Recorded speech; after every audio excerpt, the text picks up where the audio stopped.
মুসলিমের উপর খ্রিস্টানের উপর এক জাতির হুকো আর এক জাত যদি খায় তবে জাত যাবে যে জাত চাই কি করে রান্না না কত শত জানি না বাবু, আমার অনেক কাজ আছে, আমি চললুম। উফ, বাবু বাবু ছেলেটা এত জ্বালাই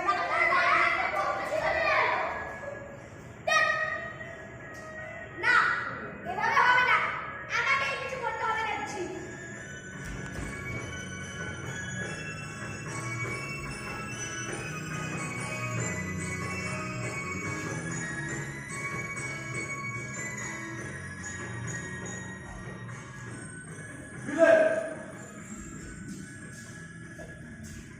তুমি আমার মক্কেলদের উপহাচ্ছ কেন? না বাবা, তিনজনের বৈঠকখানায় একদম উপরে থাক। রান্নাদারকে জিজ্ঞেস করতে বললো, এখানে নানা জাতির উপ আছে। হিন্দুর উপ, মুসলিমের উপ, আর খ্রিস্টানের উপ। এক জাতের উপ, এক জাত খেলে তাই নাকি চাল চাবে। তাই না আমি সবুকই টান দিয়ে দিয়ে লিখছিলাম যে জাত চাই কি করে। কিন্তু চাল দেখা করে তো কিছুই বুঝতে পারলাম না। ঠিক আছে ঠিক আছে, ওসব লোকাচারের কথা। তবে তুমি কিন্তু এখন এসব উপটুকু নিয়ে পরীক্ষা করতে চাও না। যাও পড়তে বসে যাও। বাবা দাঁড়াও, একটা প্রশ্ন ছিল যে।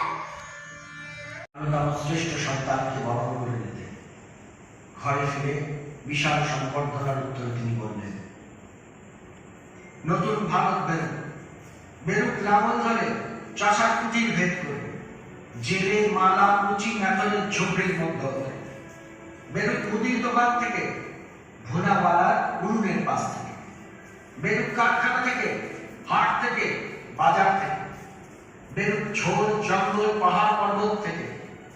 এরা সহস্র সহস্র বছর অত্যাচার সয়েছে, নীরবে সয়েছে, তাতে পেয়েছে অপূর্ব সহিষ্ণুতা। সনাতন দুঃখ ভোগ করেছে, তাতে পেয়েছে অটল জীবনী শক্তি। এরা এক মুঠো ছাতু খেয়ে দুনিয়া উল্টে দিতে পারবে, আধঘানা রুটি পেলে ত্রৈলোক্যের তেজ ধরবে না। এরা রক্তবীজের প্রাণ সম্পন্ন, আর পেয়েছে অদ্ভুত সদাচার বল, যা ত্রৈলোক্যে না। এত শান্তি, এত প্রীতি, এত ভালোবাসা, এত বুদ্ধি চুপ করে দিনরাত থাকা এবং কার্যকালে সিংহের বিক্রম। অতীতের প্রজ্ঞাচয়, এই সামনে তোমার উত্তরাধিকারী ভবিষ্যৎ ভাব। ওই তোমার রত্নপেটিকা, তোমার মালিকের আংটি ফেলে দাও এদের মধ্যে, যত শীঘ্র পারো ফেলে দাও। আর তুমি যাও হাওয়ায় বিলীন হয়ে, অদৃশ্য হয়ে যাও, কেবল কান খাড়া রেখে।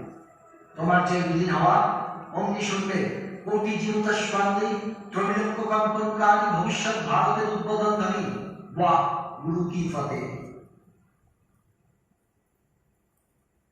1897 সালে এক প্রশ্নের উত্তরে তিনি বলেছিলেন, আগামী 50 বছর তোমাদের